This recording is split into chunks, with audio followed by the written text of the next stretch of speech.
The story opens with a small cyclops watching through a magical portal. Below the portal, a group of monster hunters is locked in battle with a massive purple dragon, its enormous wings spreading wide as it resists their assault. The hunters move in coordination as they press their attack. Among them is Baiza, an A-rank shaman affiliated with Golden Hour, supporting the team while advancing steadily. Beside him is Rodish, also A-rank, a mage from Golden Hour, continuously maintaining offensive magic. At the front stands Kunin, an S-rank magic swordsman from Golden Hour, directing the flow of battle with calm precision. Moving along the dragon's flank is Saki, an S-class third-rank swordsman from the Sword of the Savior, waiting patiently for the right moment. Yuki, a rank F adventurer with no job or affiliation, remains far behind, overwhelmed by the scene unfolding before him. Baiza and Rodish unleash a combined attack that forces the dragon's attention forward. As the creature is distracted by Kunin's relentless pressure, Saki seizes the opening. She leaps into the air and activates her sword skill, releasing a flurry of precise strikes from every direction. The assault overwhelms the dragon completely, tearing through its defenses and bringing it down in an instant. The hunters stand before the fallen dragon with confidence. From a distance, Yuki watches in stunned silence, reflecting on the sheer gap between himself and adventurers of such caliber. As he recalls the state of the world, the past weighs heavily on his mind. Decades have passed since disasters known as dungeons began appearing, and adventurers emerged to challenge them. Despite humanity's efforts, the number of dungeons continues to grow. Abandoned and undiscovered dungeons frequently spiral out of control, creating widespread danger. Many adventurers hunt monsters only for profit, leaving dungeons uncleared. Only a small number truly understand the threat and take responsibility for completing dungeon clears like this one. Pulled back into the present, Yuki hurriedly resumes his role, shaken by his own hesitation. He feels the sharp contrast between himself and the others. Moments later, their leader reminds him of his responsibility within the party, reinforcing the seriousness of the situation. As Yuki moves forward, carrying his pack, he reflects on his shortcomings. Earlier, he lacked the awareness expected of an adventurer. Witnessing the power of elite adventurers firsthand had excited him too much. While it should have been a valuable learning experience, the gap between them feels overwhelming. He has no job, no mana to speak of, and no real standing among them. Still, he resolves that one day, he will become an adventurer like them. His thoughts are interrupted by a quiet reminder to stay focused. Yuki acknowledges it and continues on, memories resurfacing as he walks. 2 years ago, a dungeon outbreak caused the collapse of an entire district. Rescue efforts failed, casualties mounted, and survival became unlikely. Yuki and Saki, who grew up together in an orphanage, had once dreamed of becoming adventurers. When disaster struck, the dungeon outbreak destroyed their home and took everything from them. Returning fully to the present, Yuki clenches his fist, determined to prevent such tragedies from ever happening again. The Cyclops continues to observe him through the portal. Beside it, a white, long-haired beastman also watches silently, identifying Yuki as the final piece of their plan. Suddenly, Yuki senses something strange. Before he can react, a glowing red magical mandala appears beneath the party. Shock spreads instantly as the formation expands, covering the area around them. The magic activates, and in a flash, the entire group is transported elsewhere. In the unfamiliar space they arrive in, an unseen presence makes itself known, signaling the beginning of something far more dangerous. Everyone soon realizes that they have been forcibly teleported to somewhere completely different, far removed from the original dungeon area. The surroundings feel wrong, unstable, and hostile. Confusion spreads through the group as they assess their location.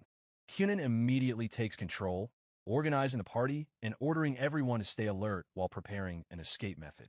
Saki draws her sword, sensing an approaching threat before it fully reveals itself. The ground beneath them suddenly begins to boil, transforming into molten lava. Heat floods the area as the environment itself turns lethal. At that moment, an old man with red eyes appears before them without warning. The pressure he exudes is overwhelming, and Saki instantly recognizes what he represents. The realization strikes the group with terror. This presence far exceeds a normal dungeon boss. The old man reacts calmly, almost amused, as the hunters move to attack without hesitation. Kyunin advances alongside Saki, launching a coordinated assault enhanced by magic. Despite the force behind their attack, the old man remains unmoved, criticizing their recklessness and lack of understanding. One by one, figures emerge beside him, his companions. The battle instantly shifts against the hunters. Kyunin is intercepted mid-attack and sent crashing back with severe injuries. Baiza is struck head-on by a powerful blow and hurled through the air. Rodish is flanked before she can react, overwhelmed by the sudden appearance of another enemy. It becomes clear that the hunters are completely outmatched. A magical formation appears, opening a portal, and from it steps a white-haired man whose presence eclipses even the others. The old man and his companions bow respectfully, confirming his identity as the true ruler of this space. Despair sets in among the hunters as they realize annihilation is imminent. That sense of hopelessness echoes inside Yuki's mind. The thought of being wiped out resurfaces, triggering memories he refuses to relive. He rejects the idea of tragedy repeating itself. Acting on instinct, Yuki pulls out an extraction tool. As he activates it, a golden mandala forms, initiating a return sequence. With resolve, he draws his sword and steps forward alone, deliberately closing the distance between himself and the Demon King. This reckless act shocks everyone. Rodish realizes that Yuki has moved beyond the return range. Saki understands his intention immediately, fear and grief washing over her as the countdown continues. Kyunin restrains her, forcing her to retreat as the teleportation activates. Yuki watches them disappear, accepting the outcome. Ensuring their survival was his goal. Before he can recover, one of the Demon King's companions strikes him repeatedly, dropping him to his knees. Despite the pain, Yuki remains conscious, meeting the Demon King's gaze without backing down. When questioned about his intent, Yuki reveals his resolve to find a way to defeat him someday. Before losing his chance, he throws the extraction tool toward Kyunin, entrusting the future to them. As the teleport completes, Saki vanishes in tears, screaming his name.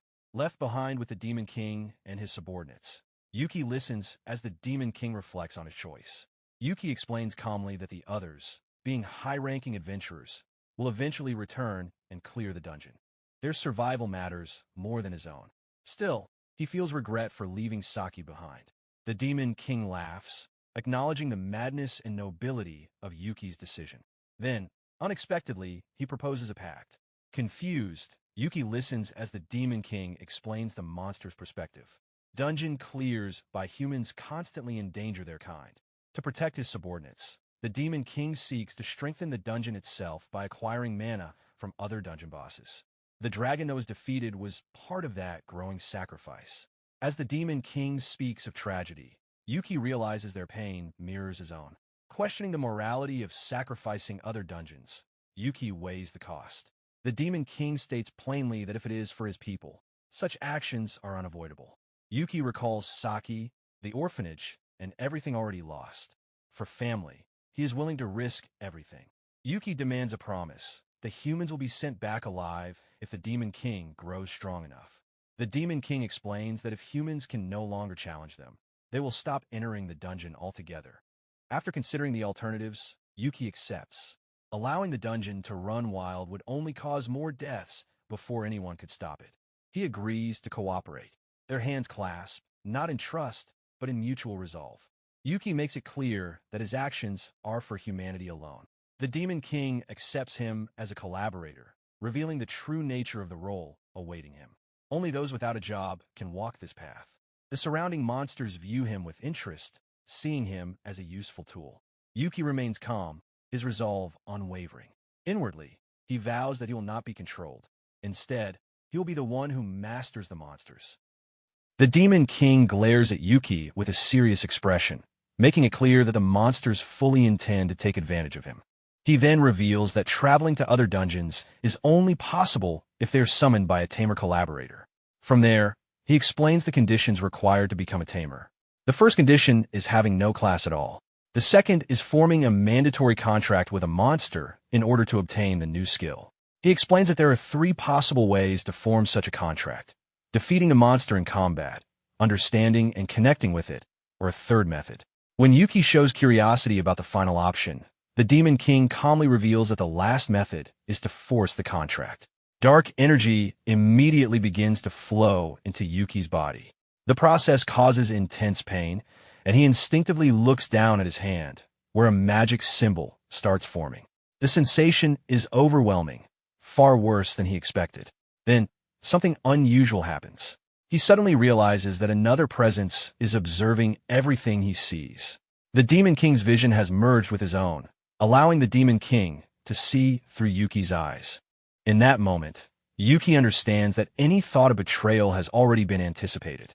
The glowing symbol on his hand makes it clear that he cannot call for help and that everything from now on must be handled alone.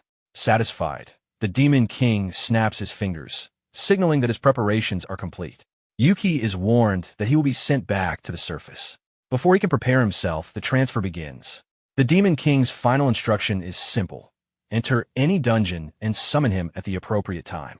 Before Yuki can fully process what that means, he is forcibly removed from the dungeon. He reappears at the dungeon entrance, where he sees his companions safe and unharmed. Saki stares at him in shock, tears filling her eyes. Yuki reassures her with a small smile and a simple gesture to show that he is fine. Unable to hold back any longer, she runs toward him and embraces him tightly, overcome with relief. Yuki gently comforts her, still shaken by everything that has happened. The other adventurers quietly watch the reunion from a distance. The following day, the scene shifts to a modern building belonging to the Adventurers Guild. Yuki approaches the information desk to register for a new mission. His request draws surprise, as solo dungeon clearing has become highly restricted. Recent years have seen many adventurers abandon dungeon clears in favor of hunting monsters purely for profit.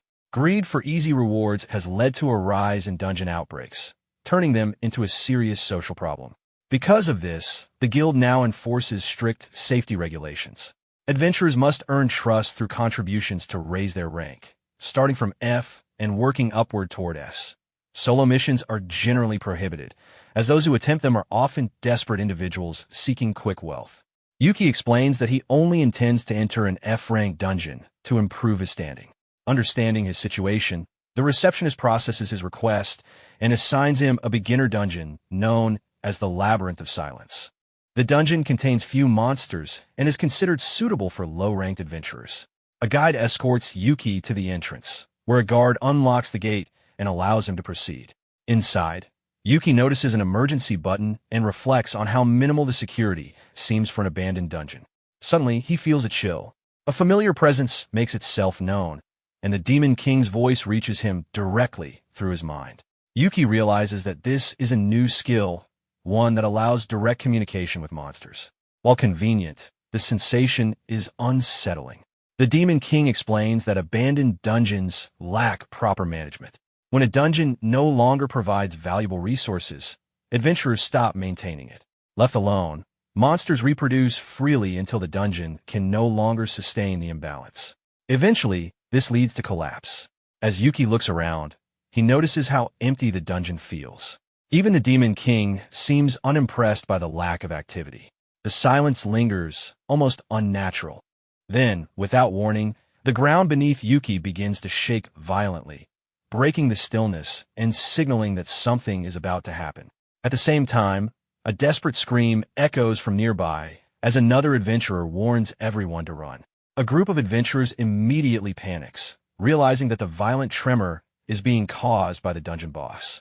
Yuki watches in shock as a gigantic slime emerges, attacking the fleeing adventurers without mercy. The Demon King quickly understands the situation.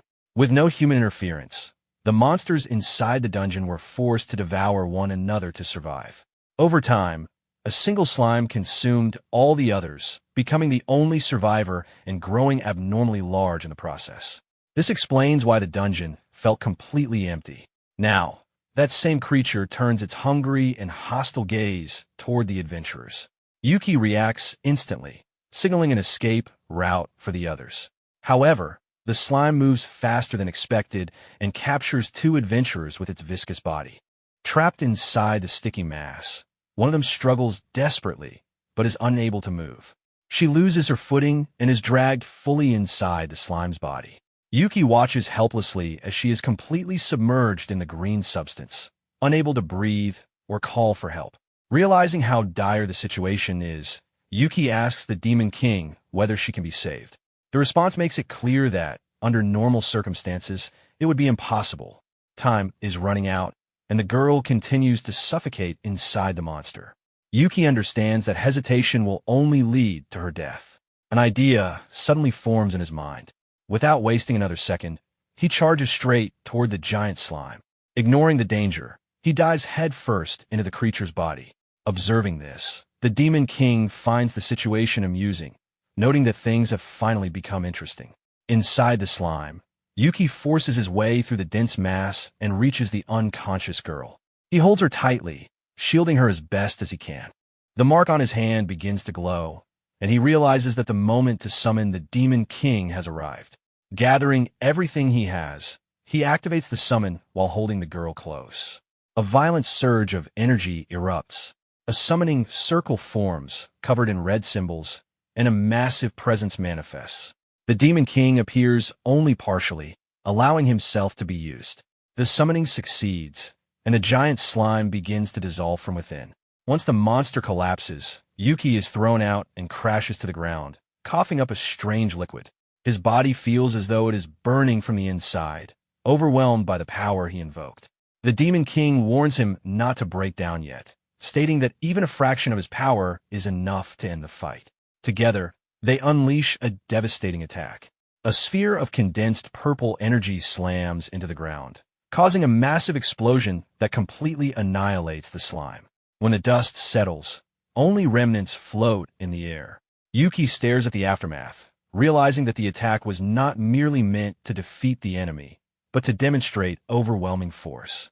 The girl he saved watches in terror, while another adventurer looks on in disbelief. Noticing Yuki's severe injuries, they rush to carry him out of the dungeon. Confusion overtakes him as his strength fades. His vision blurs, his legs give out, and he collapses, losing consciousness. A few days later, the scene shifts to a vast red hall within the dungeon of the Infinite Abyss. Yuki examines his new E-rank license, realizing he advanced while unconscious in the hospital. He recalls how the adventurers, despite their fear, carried him to safety. The Demon King appears calmly, holding a glass of wine, and questions Yuki's gloomy expression. Yuki reflects on the fact that he had only managed to summon a small portion of the Demon King's power. The Demon King explains that what mattered was Yuki's decision not to abandon the life in front of him. He acknowledges Yuki's resolve and offers praise for recognizing another path when most would hesitate. Yuki accepts the gesture, but the Demon King warns him that constantly pushing himself to the brink is dangerous. Instead, he introduces another option. An undead maid named Elvina appears, formally presenting herself as Yuki's servant. Yuki observes that she seems calm and approachable, though her playful remarks quickly catch him off guard. The Demon King assures him that she is more than capable, even stronger than Yuki himself. Elvina expresses her desire to be an easy companion to work with. The plan is simple. Yuki must grow stronger before attempting another summoning of the Demon King. To demonstrate her strength, Elvina effortlessly defeats powerful fire monsters with a single punch. Yuki is left stunned by the display. The dungeon they are in is an E-rank training area, yet her power far exceeds what he expected. As they continue, Yuki is reminded of his days at the orphanage, recalling a child who used to boast in a similar way. The nostalgia is brief, interrupted by a sudden surge of growth as level-ups continue without stopping. Elvina explains that, unlike the Demon King, she can remain summoned for long periods with minimal strain. The mana cost of summoning the Demon King was simply too great. Yuki realizes that summoning is not just about raw power, but efficiency. Reaching the boss room, he wonders how they will open the massive door. Without hesitation, Elvina steps forward and smashes it open with a single kick. Inside, a knight clad in flames rises to face them. The enemy immediately attacks, wielding a sword engulfed in an unusual fire. Yuki notices something strange about the flames and rushes forward instinctively, but Elvina blocks the strike with ease. She explains that the flames are sacred, a natural enemy to undead beings like herself. Despite that, she remains composed, even joking about her condition. Yuki realizes that the path ahead will not be simple, but with careful choices, strength, and resolve, he may be able to survive what awaits him. Faced with the situation, the knight in shining armor prepares a skill and activates a sanctuary formed by a fire circle, trapping everyone inside a ring of flames. Elvina quickly realizes that the boss has no intention of letting them escape, and compares his presence to the powerful lordly bear. Our MC briefly considers summoning the Demon King to escape, but the maid reminds him that with his current power, she is the only one he can summon. With no other option available, he accepts that they must handle the situation on their own. The servant finds his attitude somewhat harsh and questions whether a tamer truly intends to stand at the front while his monster fights. He calmly confirms his intent, treating them as equal partners rather than master and subordinate. The maid acknowledges this and accepts their partnership. She suggests that they stay close and takes a combat stance, preparing for the battle ahead. RMC also steadies himself, determined to demonstrate the results of his recent level-ups. The servant resolves to do whatever is necessary to secure victory. Together, they face the Fire Knight as the battle begins. RMC recalls that leveling up should have granted him a new ability. He activates it, causing his eye to glow as the demonic Eye of Truth takes effect. Through this skill, he learns that the dungeon boss uses sacred fire, an element particularly effective against dark attributes. Realizing the danger this poses to his servant, he urges her to act quickly. The knight immediately counters, but the warning signs provided by the skill allow both of them to evade the sacred flames. RMC pulls his servant away in time, ensuring she avoids injury. He explains that his new ability allows him to perceive enemy attributes, skills, and danger levels. His glowing eye reflects the power he awakened during the battle. Elvina recognizes this as one of the foundational abilities of monster tamers. Although the skill provides valuable insight, it does not reveal everything. Even so, the maid believes this advantage gives them a chance to win and rushes forward to continue the fight. With her master guiding her movements, she attacks confidently and lands a direct hit.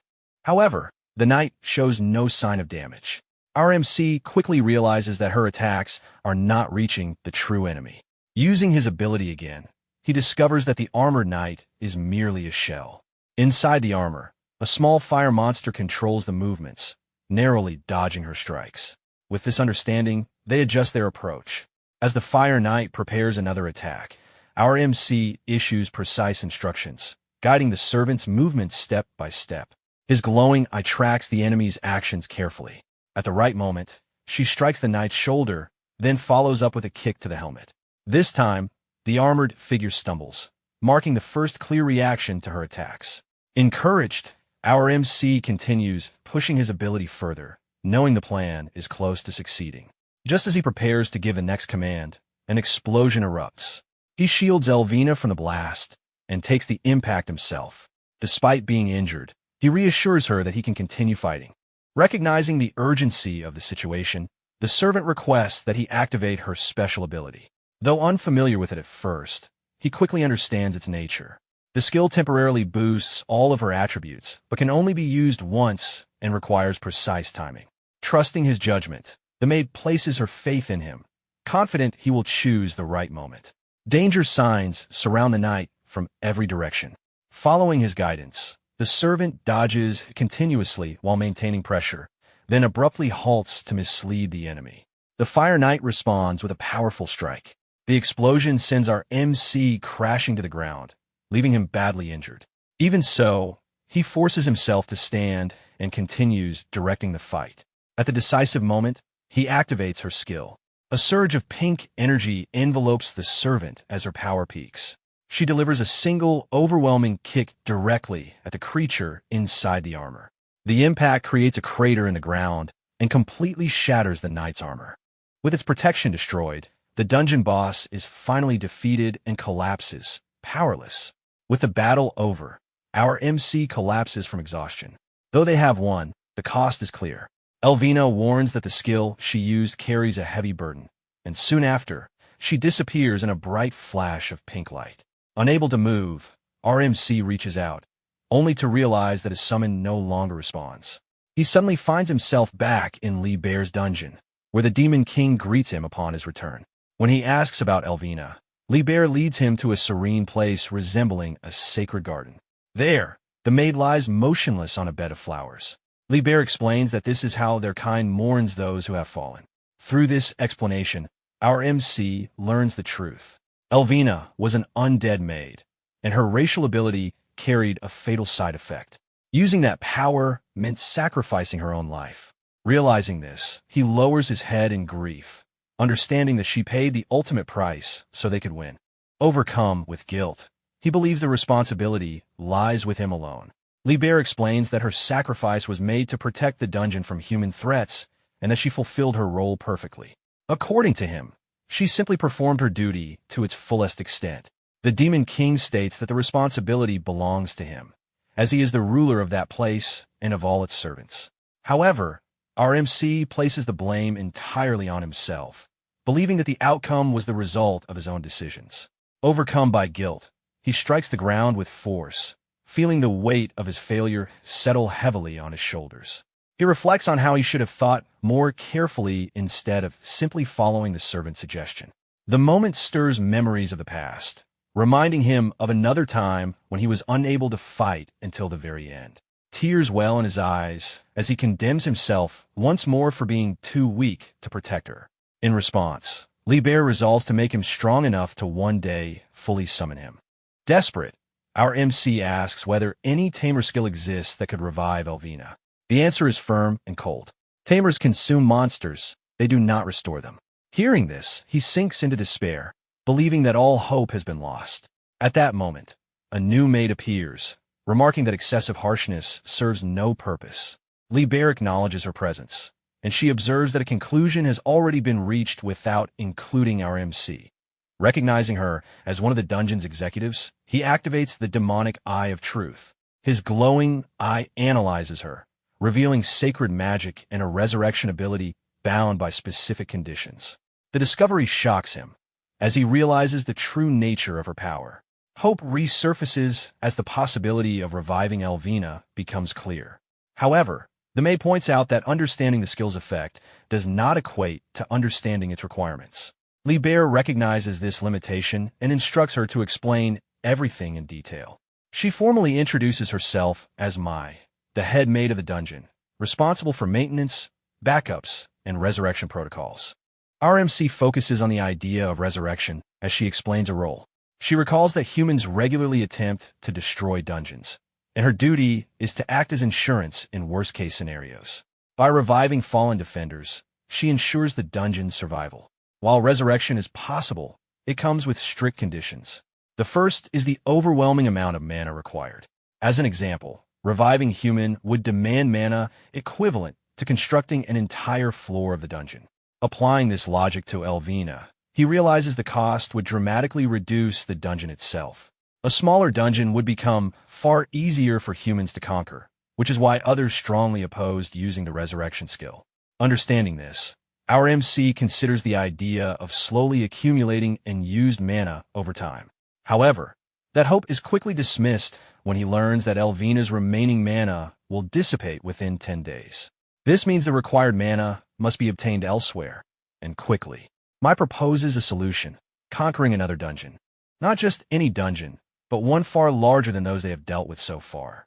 Our MC understands that clearing dungeons would allow them to seize the necessary mana for resurrection. Libel confirms that this is indeed part of the objective, though the dungeons cleared so far are insufficient. When questioned about the scale required, Mai admits she does not measure power in human rankings. She recalls that when the idea of targeting a massive dungeon was first raised, it was dismissed as suicidal. Libel reinforces this concern, stating that they cannot risk exposing such a crucial individual to mortal danger again. In response, our MC clenches his fist and requests permission to undertake the mission alone. Libel calls the plan reckless, questioning whether he has any strategy at all, warning that without preparation, the outcome would mirror Elvina's fate. Our MC admits the risk and acknowledges that he has no clear method to grow stronger or secure victory. Even so, he insists that if this is the only way to save her, he cannot choose another path. He reminds Libel that before anything else, he made a pact with him. The Demon King agrees, though hesitation remains evident. Suddenly, blood drips from the Demon King and falls onto the grass of the sacred garden. The blood gathers and takes form, shaping itself into a butler. The figure declares that if this is the chosen course, then he will personally resolve the problem. The man in the suit finishes his statement, making it clear that he will personally train RMC. RMC recognizes the butler and recalls that he was the one who fought Saki earlier. He remembers May addressing him as Vinto and also recalls that he was among those who supported the idea of Conquest. However, Vinto warns that, given the boy's current level, sacrifices will be unavoidable. Faced with everyone's resolve, Libel finally agrees to the decision. Given the circumstances, Libel entrusts our MC to Vinto for the next 7 days, and the butler accepts the responsibility. He then turns and leads our MC toward the training location. The boy hurries to keep up, placing his trust in Vinto to help him grow stronger. May feels relieved, knowing how powerful Vinto is, but Libel immediately orders her to accompany them and supervise the training. The Demon King reflects on how Vinto opposed involving a human until the very end of the discussion. Because of that, he worries that the butler may go too far and potentially kill the boy during training. The maid reacts with slight surprise at the sudden order. Moments later, they're enveloped by a massive blue teleportation magic circle. RMC feels tense, unsure of what awaits him. Upon arrival, he is astonished by the surroundings and wonders if the place truly exists within a dungeon. Vinto explains that this area represents only a fraction of Libel's power and that each executive was granted an entire floor. He adds that Yuki is the first human to ever witness these floors and that it should be regarded as an honor. Our MC reflects that resurrection must be treated as a last resort if it requires sacrificing so many floors. He then considers what the training will involve and whether leveling up will be part of it. Vinto explains that leveling up is the process of extracting mana from monsters and integrating it into oneself. Our MC realizes that adventurers can damage entire dungeons simply by fighting, but Vinto clarifies that because of the contract with Libel, he cannot level up in the usual way. Understanding now why he was sent to other dungeons, Yuki wonders what this training will actually consist of. Without warning, the butler throws a sword toward him. He catches it in surprise and briefly assumes the training will focus on improving his equipment. Vinto quickly dismisses that notion, stating that the boy lacks even a basic foundation and has much to learn. He explains that achieving anything requires strength, knowledge, and talent. Immediately afterward, a powerful wave of energy strikes RMC without warning. Vinto makes it clear that if the boy truly wants Elvina back, he must build the strength he currently lacks. Preparing to attack, the butler signals that the boy must rebuild himself from the ground up. RMC struggles to defend as Vinto moves far faster than he can process. The butler continues to press him, making it clear that if the boy cannot withstand this, then entrusting him with fate itself would be foolish. Overwhelmed by the pressure, Yuki remains firm in his resolve. Vinto declares that he alone will judge the boy's intentions and that everything he does is for the sake of the dungeon and its ruler.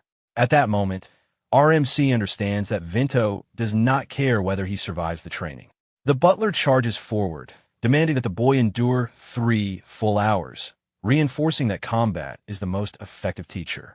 Their blades clash with immense force, marking the start of their battle. Driven by determination, Yuki commits himself fully and activates his magic Eye of Truth. The skill reveals Vinto's water attribute and the technique known as Blue Flower Blade. The boy immediately realizes that a single direct hit would be fatal and that the difference in level between them is overwhelming. Accepting this, he concludes that survival depends not on defense, but on positioning himself where danger does not exist. Vinto questions whether this ability is the only skill at his disposal. As the attack continues, the butler strikes him away and criticizes his delayed reactions, emphasizing that hesitation in battle is no different from inviting death. Another attack follows, triggering repeated danger warnings from the eye. The sheer speed forces Yuki to barely react in time. Deciding to shift tactics, he launches an offensive attack with his glowing sword. Vinto blocks it effortlessly, making it clear that reckless aggression changes nothing. In a flash, the butler retaliates with overwhelming speed, sending RMC flying. He pauses briefly, observing the boy with a serious, disappointed expression. Even so, Vinto acknowledges that the boy's movements have improved slightly since the start of the fight. RMC realizes that through his eye, he can read sword movements and understand how to respond. He recognizes that his ability is not merely about raw statistics, but about fully comprehending how opponents move. A torn piece of the butler's clothing falls to the ground, confirming that the boy is not simply reacting blindly. Still, Vinto warns that even with such an ability, victory remains impossible. He explains that their physical structures differ entirely, resulting in vastly different sword control. RMC is stunned as he realizes that Vinto has been holding back the entire time. As their blades clash again, the butler highlights the massive gap in combat experience between them. Yuki feels his limbs reaching their limits as danger warnings continue to flood his vision. His eye reveals that Vinto has not even relied on magic, proving that he exists on a completely different level. Despite this, the boy refuses to give up and charges forward once more, determined to one day surpass him. Vinto considers whether this resolve is merely recklessness or something far deeper. Acknowledging the determination before him, he prepares to fight seriously. Activating his skill, Vinto becomes enveloped in an energy of blood and darkness. RMC is overwhelmed as his vision floods with danger alerts, rendering him unable to see clearly. In that moment, he realizes that survival does not depend on warnings, but on understanding the ability itself. Shifting his focus, he abandons the alerts and concentrates entirely on extracting usable information. Pouring all of his power into his eye, he forces it to reveal the nature of the technique. The skill is exposed as one that transforms blood into blades, directing them toward the target. The butler launches his powerful technique, Bloodflower Blade, to test him. As his eye glows intensely, our MC braces himself for the impact. The attack detonates directly on him, filling the area with smoke and debris. For a moment, the butler remains still, observing the aftermath of his strike. He then approaches the fallen body with a stern expression. Suddenly, our MC awakens in a luxurious bed, disoriented and confused. Vinto sits nearby, calmly noting that he has finally woken from his forced rest. Rising from his chair, the butler picks up a book and signals for the boy to follow him, stating that the next phase of training is about to begin. Yuki still remembers the moment the attack landed and had believed it was the end.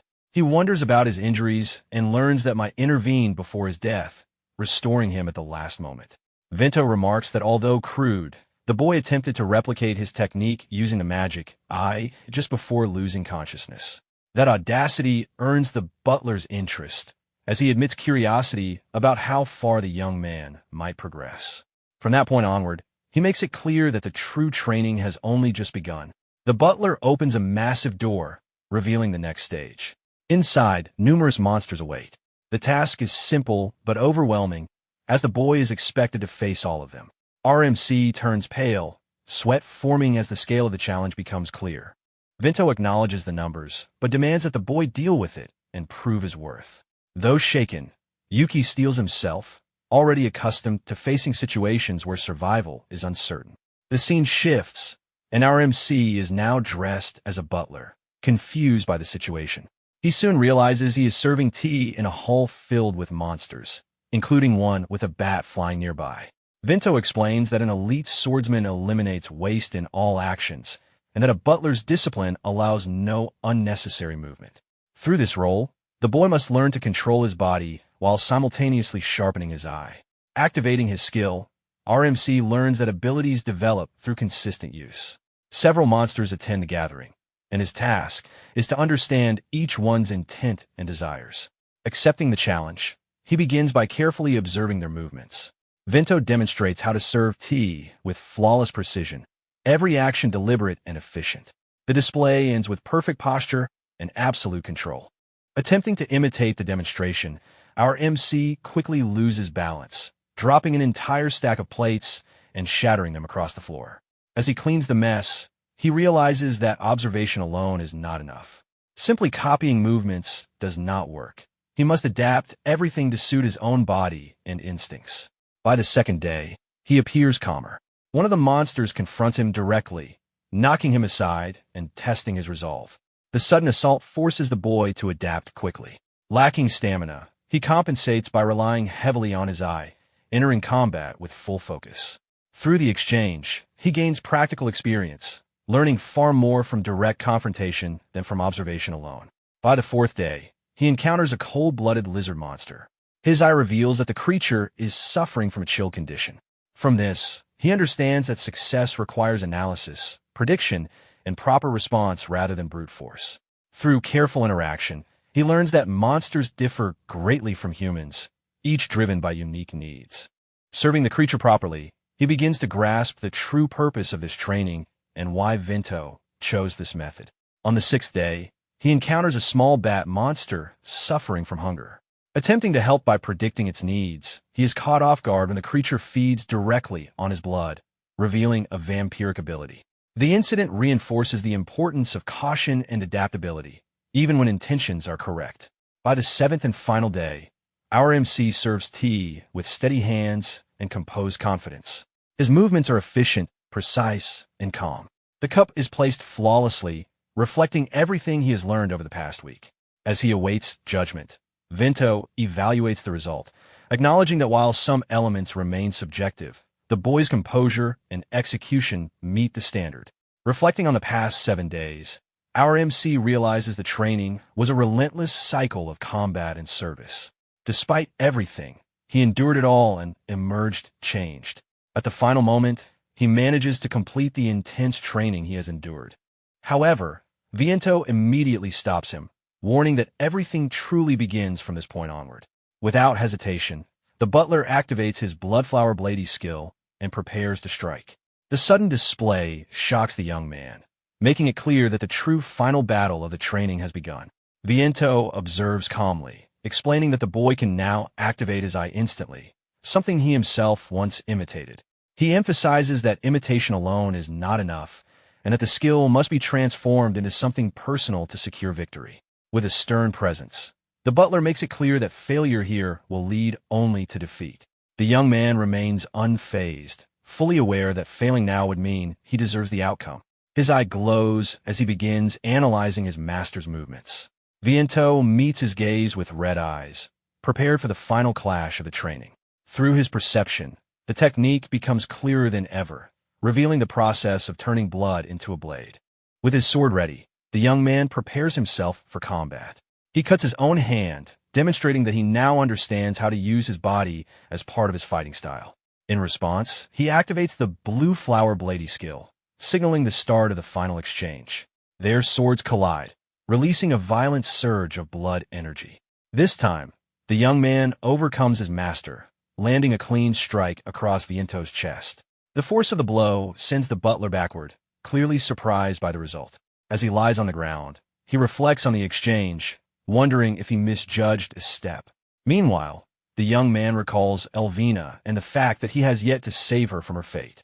Refusing to accept imposed limits, he rises again. Drawing upon the blood scattered across the ground, he activates his skill once more, pouring everything into it. This time, he reshapes the technique entirely, transforming the blood into countless blades. Vinto realizes that the skill has not only been copied, but redefined.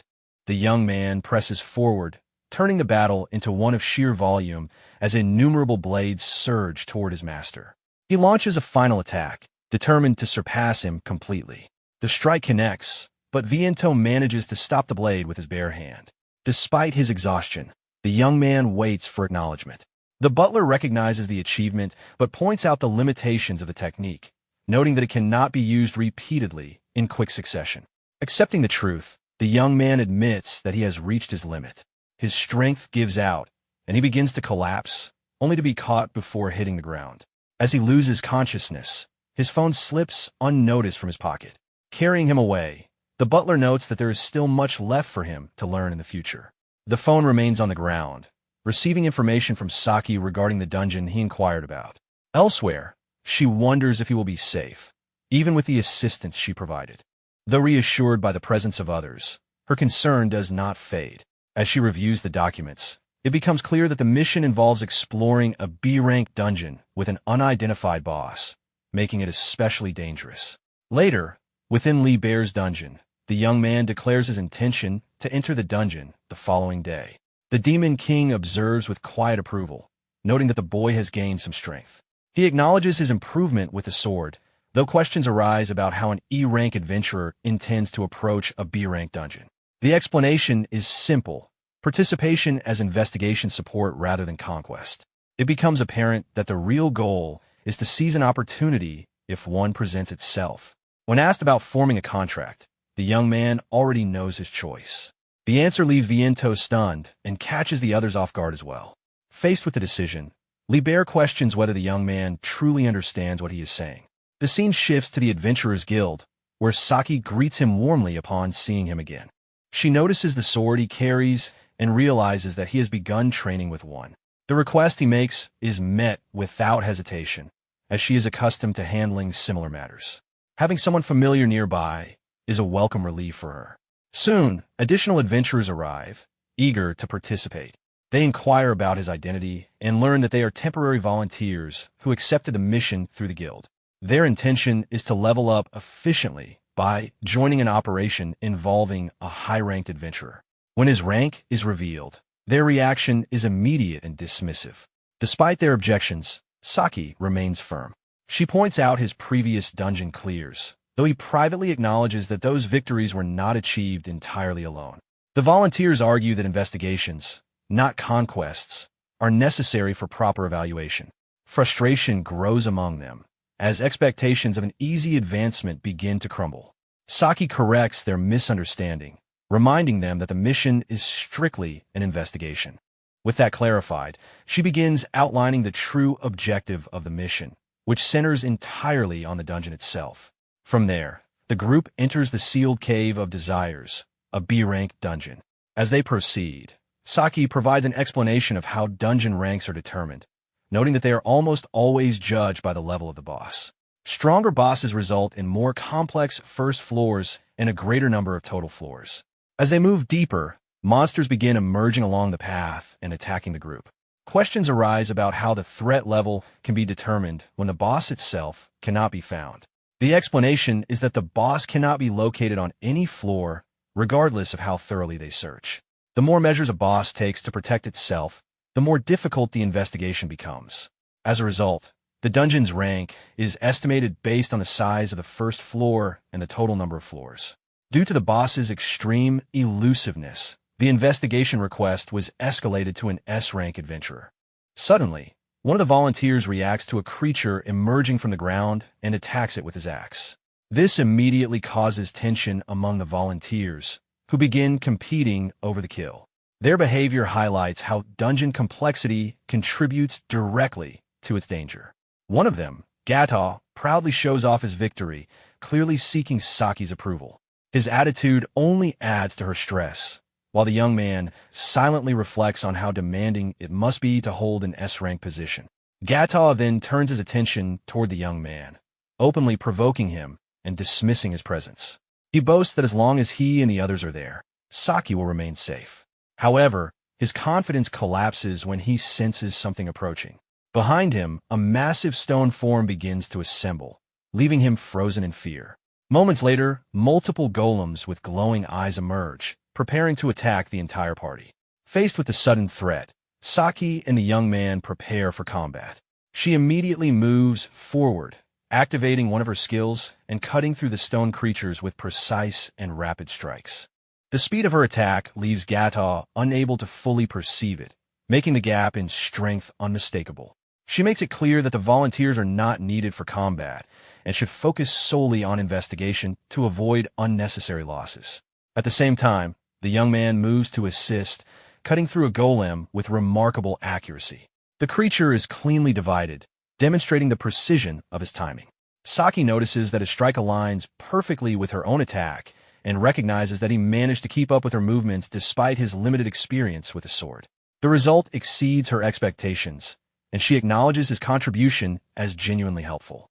As the group regains composure, the unusual nature of the dungeon becomes more apparent, with monsters emerging directly from the walls. Saki instructs the volunteers to remain focused on investigation while she handles combat. Frustrated by his lack of contribution, Gata becomes determined to locate the boss room himself. Despite their efforts, 10 hours pass without progress, and the group remains trapped on the same floor. The map is carefully analyzed, but no correct path reveals itself. There is still no sign of the boss room, and exhaustion begins to weigh on everyone. Saki continues down the corridor, considering their remaining options, noting that there is no visible path leading to another floor and that every area has already been searched. The young man places his hand against the wall and considers what lies beyond it. His action draws mockery from one of the volunteers, who dismisses the idea and explains that a dungeon is formed from mana rather than physical matter. Attempting to intimidate him, the man moves closer and emphasizes that digging into the wall would only result in injury from the mana layer. However, as the young man's eye activates, his perception tells him otherwise. He realizes that the wall and the entire cave is made of the same substance as the golems they encountered earlier. His analysis identifies it as clay golem material. Understanding the implication immediately, Saki orders everyone to move back. She unleashes her luminous slash directly into the wall. The attack lands head-on, triggering a massive explosion and tearing open a hidden passage. As debris settles, the newly revealed opening becomes clear, and the group is urged to move quickly into the space beyond. They pass through the opening and arrive somewhere completely unexpected. As they look around, it becomes clear that they are no longer inside a cave, but standing in an open, desert-like expanse. The sudden change leaves everyone momentarily stunned. Using his keen perception, the young man studies the surroundings, trying to grasp what this place truly is. Their attention is drawn upward when a massive silhouette of a gigantic creature comes into view. The sight alone overwhelms Gata with fear. Saki, however, remains focused and calmly reaches a conclusion. She explains that they were never inside a normal dungeon to begin with. Instead, the dungeon itself was a colossal golem, disguising its interior as a sealed cave. The realization causes panic among the volunteers, but Saki clarifies the purpose behind it. The golem existed to falsify the dungeon's rank and conceal its true danger. The young man understands immediately that this open desert is the real first floor, meaning the dungeon's actual rank is far higher than originally believed. Saki activates a device and shares the data she uncovered.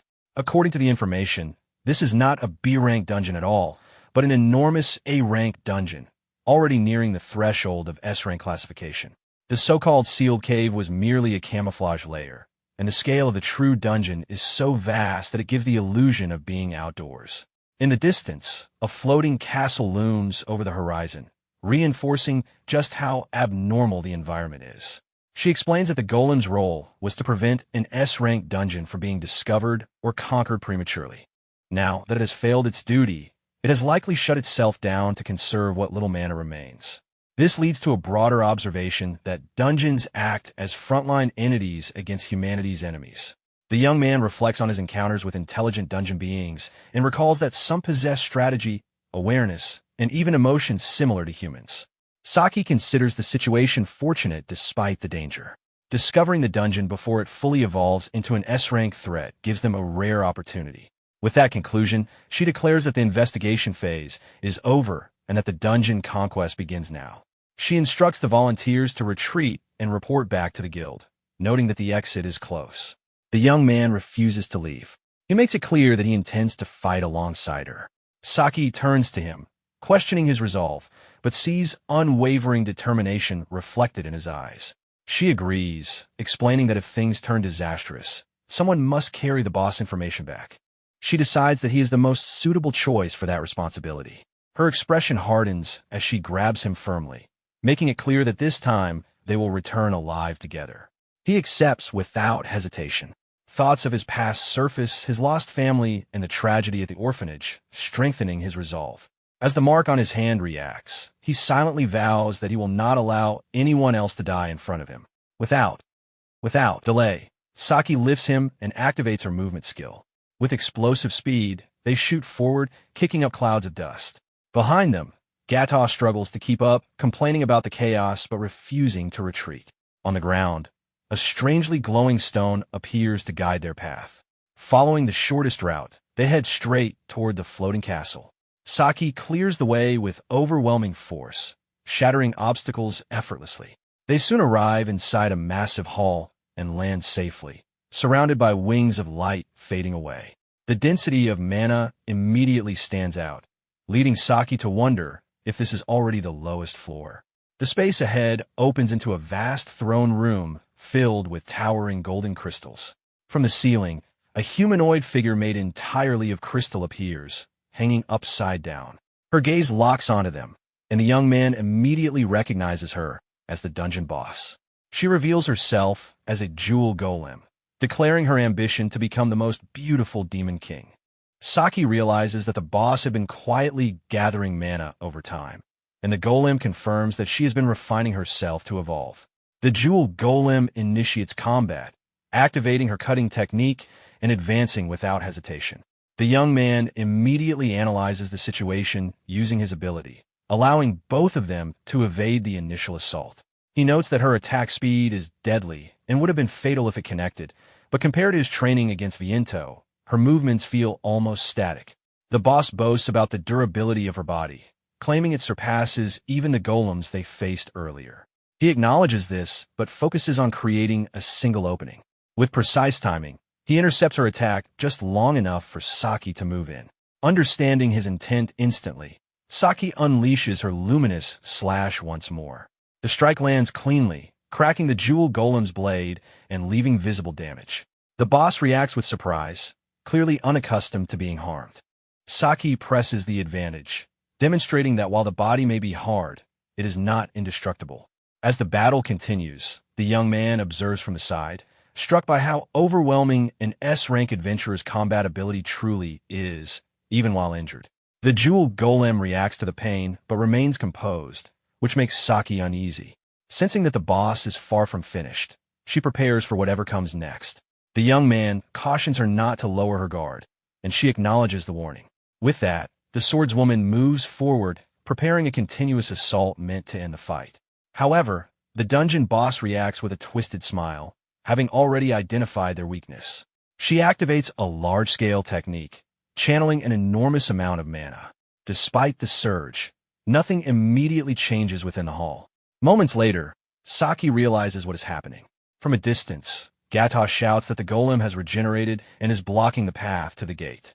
It becomes clear that the boss is reclaiming material from the destroyed golems and reinforcing herself elsewhere. She then traps the remaining volunteers inside energy cocoons, making it clear that they will not survive if left unattended. Saki understands the dilemma instantly. If she focuses on rescuing the others, the boss will act freely. If she stays, the trapped volunteers will perish. The young man steps forward and draws her attention, urging her to save them. He explains that the boss cannot be left unsupervised, even for a moment. With his sword ready, he positions himself in front of the enemy, fully prepared to face her alone. Saki accepts his decision without hesitation. Trusting his growth and potential, she leaves the confrontation to him and departs to rescue the others. The dungeon boss mocks the situation, viewing him as nothing more than a disposable pawn. He rejects that notion, recognizing it instead as an act of trust. He recalls how others, despite their different roles, placed their faith in him during critical moments. Standing here now is the result of that belief, and he knows he must answer it with everything he has. The boss senses his rising mana and questions how he possesses power comparable to a monster. He remains composed, deciding to fight as someone who understands monsters rather than fears them. He warns her that his technique originates from something far stronger than she is. She's unsettled by the fact that he managed to cut her despite her reinforced body. He explains that he saw through her movements and eliminated all unnecessary motion. In response, the boss reconstructs her weapon and regenerates, confident that her new form cannot be countered. She attacks again, certain that she will pierce him this time. He meets the strike head-on, parrying it calmly. Though the attack appears to land cleanly, he remains unharmed, having allowed the contact intentionally. The boss is confused by his composure. In the next moment, he appears behind her and strikes, using the hardness of her own body against itself. Cracks spread through her form as she realizes she has been manipulated from the start. The mark on his hand reacts, confirming his control over the situation.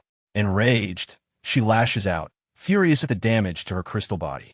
He responds evenly, noting that the battle is far from over. He then activates a technique that alters her condition, causing her crystal form to undergo forced transformation through compression and restructuring. As her body changes, she asserts her dominance as the dungeon's master, claiming unmatched durability and beauty. He observes the transformation calmly, focused entirely on her movements. Growing massive, she threatens to crush him beneath her overwhelming form. He advances without hesitation and strikes her leg. She dismisses the attack, believing size alone guarantees superiority. He questions that assumption, continuing his assault. He recognizes that size is not what determines value, but precision. What truly matters is the quality of the cut. He then activates his own refined version of the technique he learned before. Blood spreads across his face as he steadies himself. The boss is stunned. The human can wield a power resembling that of monsters. He remains composed, fully aware that this is his own way of fighting. Countless blood-forged blades erupt and pierce her crystal body from every direction. In a single sequence, he shatters her form completely.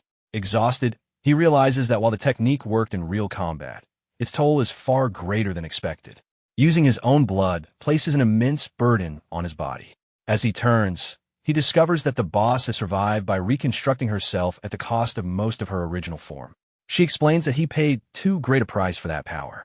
He remains focused, having already read her movements. As she attacks again, he acknowledges that he is reaching his physical limit. Even so, he activates his technique once more, forcing it into his own style. Blood stains spread across his clothing, revealing how severe his injuries are. He admits that alone, he cannot finish the fight. However, he has already prepared another solution. He summons one of his contracted monsters, and a small bat appears beside him. The creature feeds quickly, preparing to activate its ability. From afar, observers recognize what he is attempting. The bat's ability draws blood to sustain his technique. Because he can only maintain a single contract, failure would put his life at risk. His earlier attack using his own blood was deliberate, meant to lower the boss's guard. The plan relied on using his own vulnerability as bait. The strategy is dangerous, but effective. Remembering how the bat once drained him during training, he commits fully to the plan, determined to see it through. The dungeon boss realizes that the boy had been aiming for this strategy from the very beginning.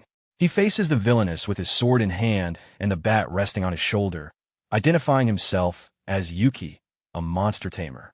He recognizes himself as an adventurer who fights using everything available to him, whether enemies or allies. The villainous is left stunned and barely manages to react before being struck.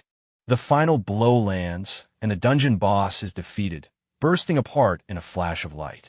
Yuki affirms that he is still human, even with a contract tied to a demon king.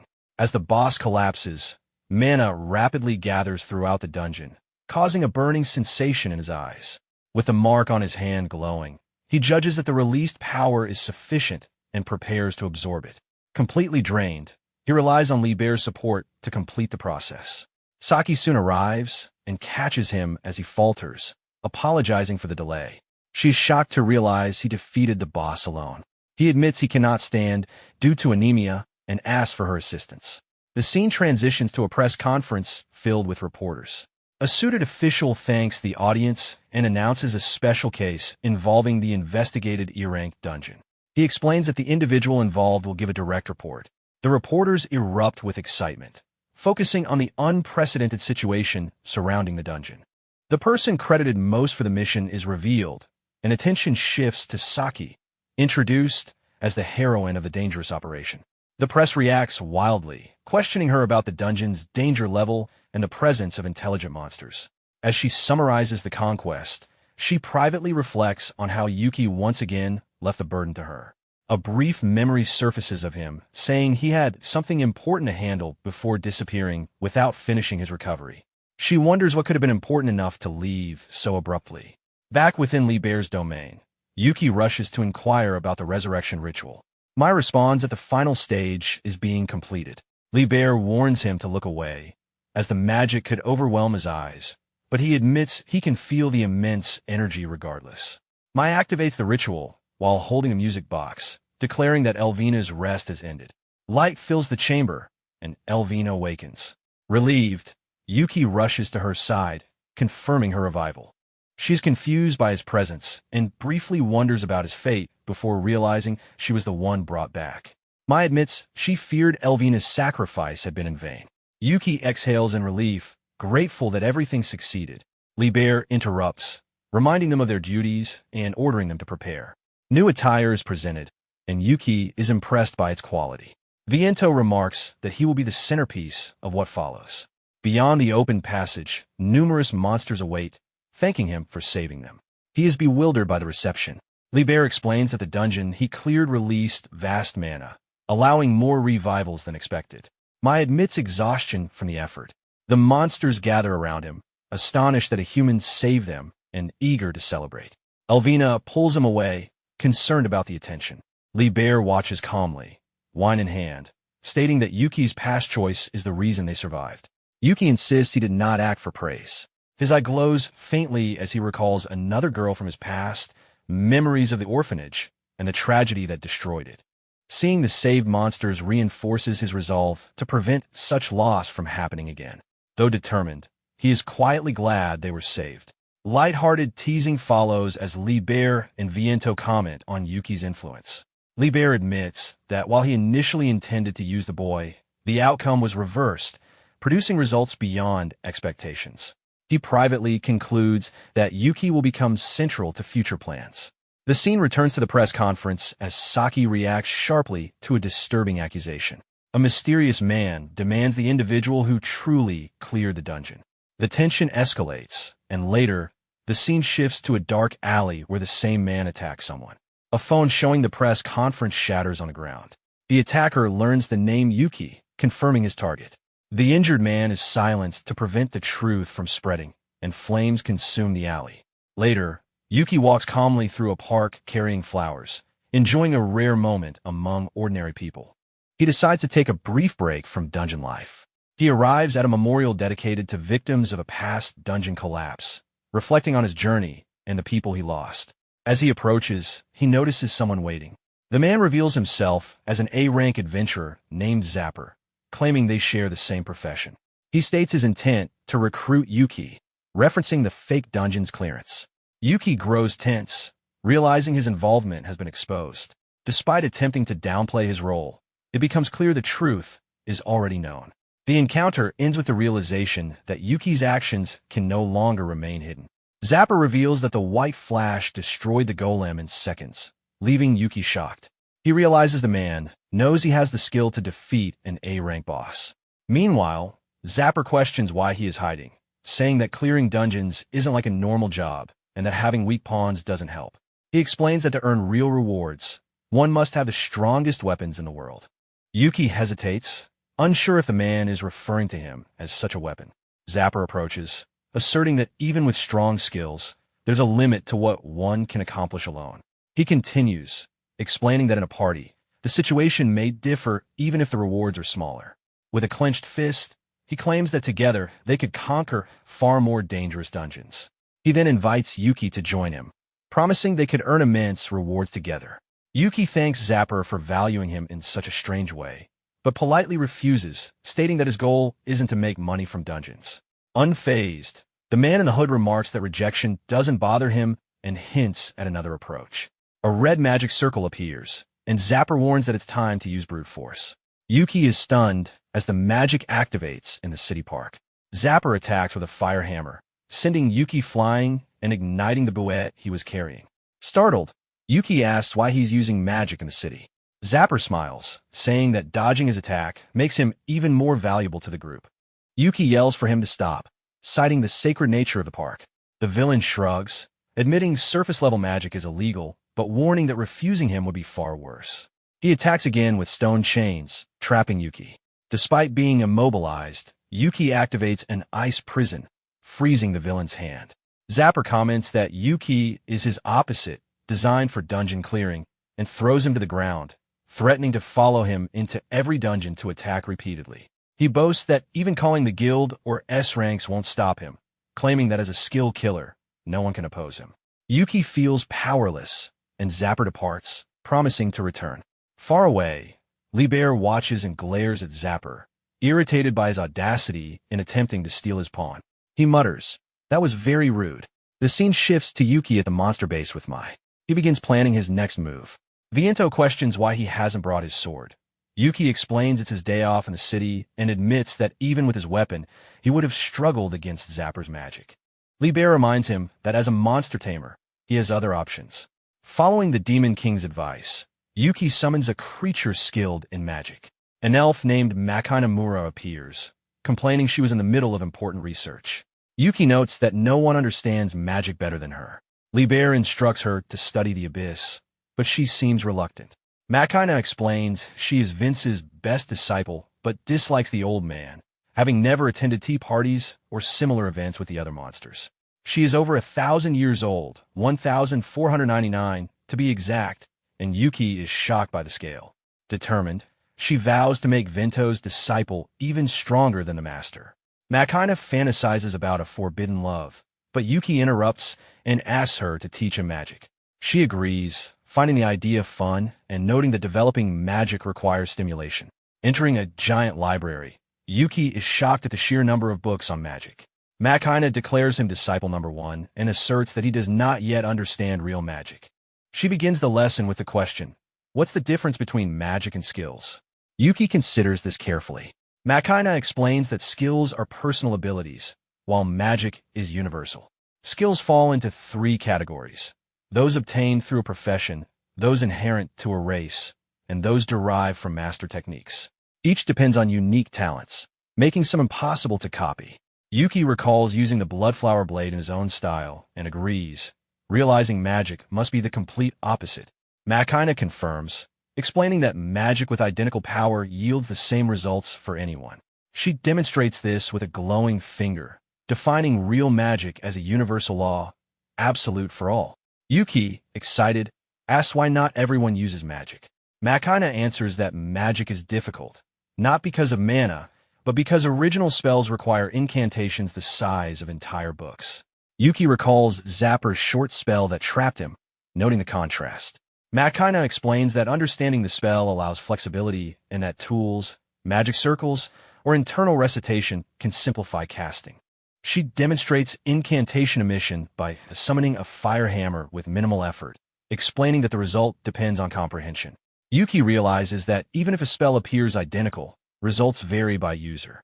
Makina shows that one can cast partially and complete the rest later, and Yuki finally understands magic isn't just memorization.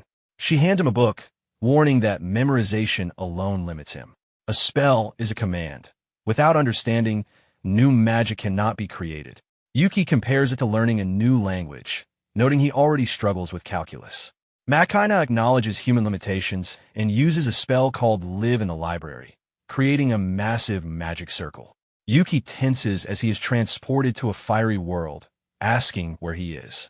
Makina explains it simulates the book's content so he can experience it, effectively a virtual dungeon where he will learn everything. Confident, Yuki grips his sword, ready to fight. Suddenly, countless enemies appear. Makina warns him that today he must study all attributes and basic transformations. Facing 2 giant snakes, Yuki asks if she intends to cover everything.